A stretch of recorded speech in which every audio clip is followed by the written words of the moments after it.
on a du mal à comprendre. Pourquoi on bouge pas, enfin, pourquoi... je sais pas. Peut-être que finalement c'est pas mal, hein, les téléconsultations, le télétravail, le télébisou, les télé je sais pas quoi, et peut-être que finalement c'est nous qui sommes un peu des couillons. Hein. Enfin, moi j'aime bien le couillon comme ça.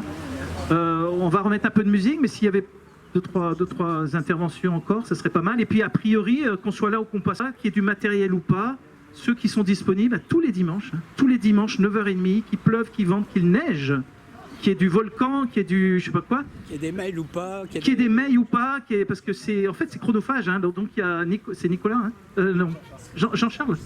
Ah oui, Jean-Charles. Je ne sais pas ce qu'il va dire, mais en tous les cas, il y a des gens qui recueillent les mails pour essayer. Donc tout ça, c'est vrai que quand on n'est pas trop la technique, qu'on n'a pas que ça à faire, c'est difficile d'être informé. Moi, je reçois souvent des mails sur le Call Kaufman 974. Merci de nous informer quand il y a des trucs. Ouais, ils sont gentils. Moi, je ne sais rien. C'est d'ailleurs un camarade à moi m'a averti hier. Plutôt que de lui répondre par téléphone, parce que je lui ai dit, écoute, envoie un mail, et puis sur le mail, tu as une réponse automatique avec plein de choses. Notamment les interventions, l'adresse du collectif Covid médecin, la réinfo Covid, le conseil scientifique maintenant indépendant, le CSI. Donc c'est comme ça, vous pouvez toujours écrire sur ce mail-là, vous aurez des informations, mais moi je ne sais pas faire d'autrement avec mes petits moyens. Chacun a ses petits moyens, il faut multiplier les réseaux. Et c'est vrai qu'on est quoi, on est trentaine là. C'est dur quoi, hein, pour cette lutte. Voilà, mais il faut garder espoir, et moi je suis persuadé quand même que petit à petit, et puis il y a des enfants qui prennent la parole, il y a des personnes presque en fauteuil roulant, tout à l'heure on a vu. Donc ça c'est génial. Donc je te laisse la parole, et puis après on mettra un peu de musique, et puis voilà. Relayez les mails qu'on vous envoie, si c'est pour vous, ça sert à rien. Voilà, si vraiment il n'y a pas de mail, il y a quand même quelque chose ici, hein. Même si vous êtes 4, c'est pas grave.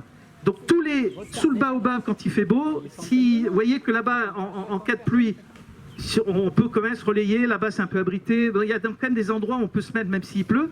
Donc tous les dimanches jusqu'à ce que ça se termine, un peu comme il y avait les nuits de Bout, hein, sous le baobab qui est un peu mythique quand même. C'est vrai qu'à la fin, moi j'étais venu 2-3 fois, pour les pauvres organisateurs qui étaient là, et après ça c'est comme toute chose, mais là c'est quand même gravissime ce qui se passe, quoi. Donc tous les dimanches 9h30, et puis réservez votre week-end de mai, ça on vous confirmera par mail si ça se fait avec Martine Vonner et Carlo Brusa. Alors je voulais juste vous indiquer qu'on avait proposé une action de réinformation pour distribuer des flyers, d'essayer de construire quelque chose pour tout le monde. Donc on a déjà avec Aliette, avec Lucille, on a avec aussi Axel, on a déjà travaillé sur quelques flyers. On a ramené des flyers qu'on a imprimés, qu'on vous met à disposition si vous voulez en prendre pour en distribuer, mettre dans les boîtes aux lettres. On a créé un groupe sur un réseau social indépendant qui s'appelle Solidarita, sur lequel on va vous mettre à disposition de la documentation. On va en créer aussi en créole pour que chacun puisse avoir accès à une base de données, et on vous mettra aussi à disposition une cagnotte pour qu'on puisse travailler ensemble et travailler aussi, financer le coût de ces impressions. Mais en tout cas là vous avez déjà des flyers si vous voulez à votre disposition pour que vous puissiez, vous, quand vous le voulez, de la façon dont vous le voulez, venir réinformer les gens. Parce qu'effectivement on n'est peut-être pas nombreux, mais ça a démarré, il n'y avait pas grand monde et on est déjà beaucoup, je pense. Donc venez les chercher, faites l'action, on en mettra d'autres à disposition. Et avec Solidarita vous pourrez aussi faire un appel, c'est-à-dire pour peu importe l'action que vous voudrez faire, vous cherchez quelqu'un parce que vous êtes tout seul et vous voudrez trouver quelqu'un qui habite près de chez vous ou autre pour faire une action dans Saint-Denis, dans Sainte-Marie, dans Saint-Paul, peu importe à quelle heure, et vous aurez quelqu'un qui verra votre message et qui viendra y répondre, et vous ne serez plus tout seul. C'est en groupe qu'on y arrivera, et on pourra faire d'autres actions, que distribuer des flyers. Il n'y a pas que ça, si vous voulez faire des actions dans les magasins, on pourra se coordonner. Mais en tout cas, voilà, on a nos rendez-vous hebdomadaires, mais on peut en créer d'autres, et à chaque instant, on peut réinformer. Donc venez chercher si vous voulez. Moi, je veux reprendre les pique-niques en chanson. Alors merci beaucoup. Je vais vous parler deux petits mots sur le CSI, donc le Conseil scientifique indépendant, donc qui est constitué par 9 personnes. Donc dedans il y a Laurent Toubiana, qui est connu, hein, vous l'avez beaucoup vu sur le VFM TV. Il y a Louis Fouché, Christian Perron. Donc on a fait notre première séance. Enfin, qu'est-ce qui s'est passé? C'est donc nous sommes, parce que moi j'en fais partie aussi, jeudi qui est passé là, on s'est dit on fait un galop d'essai et puis on voit comment ça se passe. Donc on était différentes personnes en Zoom, et puis il y avait un peu de technique, surtout par la réinfo Covid. Et l'idée, c'était de faire monter l'intervenant. Techniquement, c'est pas aussi simple que ça. Parler sur un PowerPoint, enfin, c'est pas facile. Et puis, il s'avère qu'au bout du compte, on s'est dit, bah, écoute, on va quand même enregistrer. Et puis, on va voir ce que ça donne. Et le final est quand même pas si mal que pas. Et on apprend plein de choses. L'idée, c'est de faire donc des capsules. Hein, c'est un truc un peu à la mode. Ça changera de Coca-Cola. Mais c'est des capsules, c'est dire un maximum de choses de façon pédagogique en un minimum de temps, 5-6. Alors, cette capsule qui est en train d'être virale, hein, d'être publiée, vous allez sur le site Réinfo Covid, je pense qu'il y a un lien qui va avec. Sur CSL, il y a un lien qui va avec. Ça a été fait par un informaticien, un webmaster évidemment bénévole, un petit jeune, hein, de 20 ans. Et sur un site absolument impiratable, d'après ce qu'il a dit. C'est pas YouTube, c'est pas Facebook, c'est un truc impiratable. Et donc, on va le faire tous les jeudis soirs, à 23h. Réunion, c'est-à-dire 21h métropole. En live, en méga live.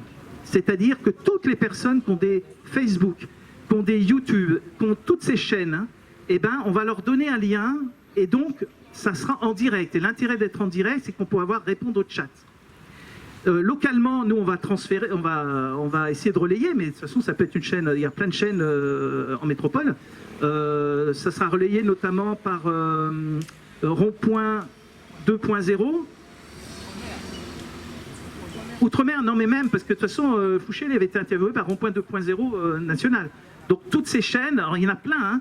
Alors ceux qui veulent avoir le lien, vous écrivez sur le mail, toujours le même, kolkovmen974@gmail.com, et je vous donnerai le lien pour que vous mettez en rapport avec la personne pour que ça soit bien. Donc un méga live, ça peut être génial, c'est-à-dire que c'est des milliers, peut-être des millions de personnes qui vont entendre ces capsules. Alors les 4 premières capsules, moi la première capsule, j'ai parlé un peu de ce que c'est qu'une recommandation médicale, ce que c'est que cette notion de gradation et de recommandation. Et vous verrez, on apprend pas mal de choses. La deuxième capsule qui a été présentée par Eric Mena a parlé du vaccin. En quelques minutes et avec une courbe assez sidérante de ce qui se passe en Israël quand même. Hein. Et il commence à montrer la courbe, vous le verrez sur la capsule, hein, où on voit cette courbe où effectivement ça monte en termes de mortalité, puis ça baisse, mais il y a la vaccination donc ça baisse. Sauf que il y a un an, c'était la même chose. Il n'y avait pas de vaccin. En fait, c'est le virus qui monte et puis qui descend comme tous les virus du monde entier et depuis des siècles, ont toujours. Et puis il repart, et puis on met la vaccination au couvre-feu, le confinement, puis ça redescend. Sauf que ça aurait descendu sans confinement, sans couvre-feu, sans vaccination. Et troisième intervention, monsieur Vincent Pavant, qui est chercheur en mathématiques à l'université d'Aix-Marseille, qui vient de se faire mise à pied pendant 2 mois. Il ne peut plus donner de cours parce qu'il a dit à ses étudiants écoutez, si vous ne voulez pas venir masquer, ce n'est pas un problème. Voilà, ça n'a pas plu. Et il est en train d'être éjecté. Et vous verrez qu'il analyse la fameuse étude de Arnaud Fontanet. Arnaud Fontanet, c'est un épidémiologiste qu'on voit souvent sur les mainstream. Et de par cette étude, ont découlé tout ce qui nous arrive. Confinement, couvre-feu, notamment dans les restaurants et les bars. Et de façon mathématique, en 10 minutes, 15 minutes, référencé, hein, tout est référencé, on a les sources, vous montre que finalement c'est une étude biaisée. Bon, ce que je voulais dire, la causalité et la rationalité n'expliquant pas tout, j'aimerais que nos gouvernants cessent avec leur nombrilisme. Surtout là, avec cette dictature politico-sanitaire. Merci.